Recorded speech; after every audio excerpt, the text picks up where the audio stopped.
Hello friends, good morning. Welcome to science classes.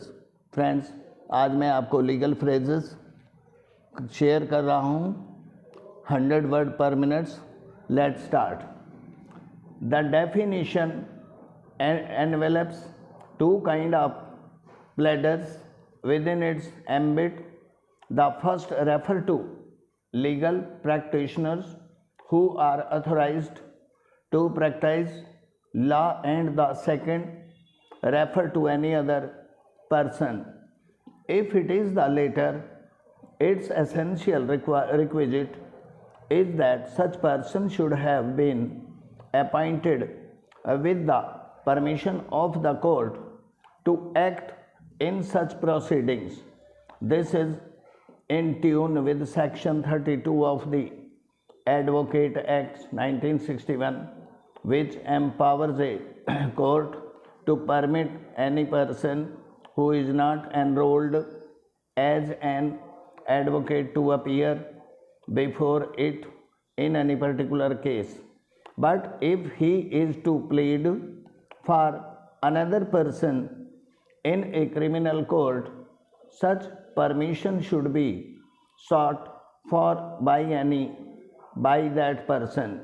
It is not necessary that the pleaders so appointed should be the power of attorney holder of the party in the case. What seems to be a condition precedent is that his appointment should have been preceded by grant of permission of the court. It is for the court to consider whether such permission is necessary in the given case and whether the person proposed to be appointed is capable of helping the court by pleading for the party for arriving at proper findings on the issues involved in the case. The work in a court of law is a serious and responsible function. The primary duty of an criminal court is to administer criminal justice. Any lax or wayward approach, if adopted towards the issues involved in the case, can cause serious consequences for the parties concerned. It is not just somebody representing the party in the criminal court who become the pleader of the party. Stop in the adversary system, which is now being followed in India, both in civil and criminal litigation. It is very necessary that the court gets proper assistance from both sides.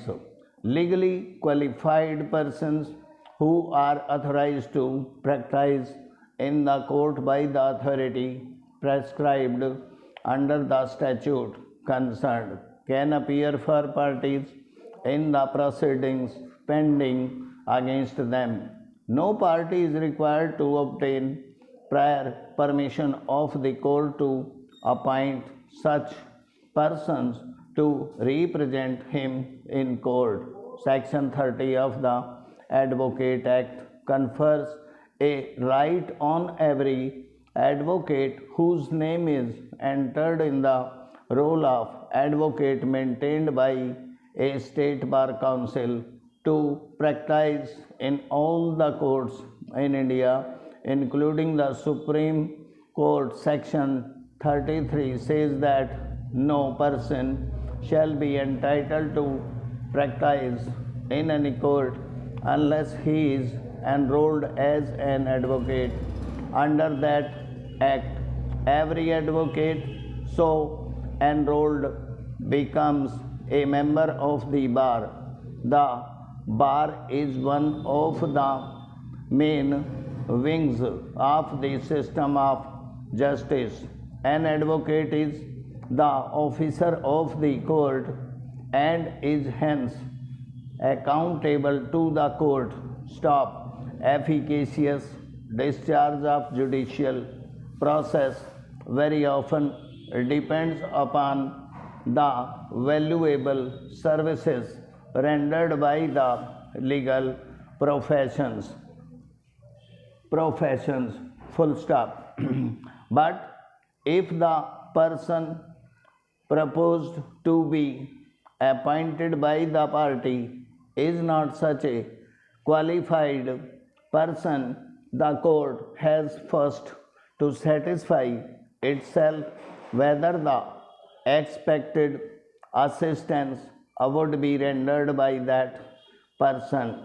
The person for Parliament for fixing such a filter in the definition clause of the code that prior permission must be secured before a non-advocate is appointed by the party to plead his cause in the court is to enable the court to verify the level of equipment of such a person for pleading on behalf of the party concerned.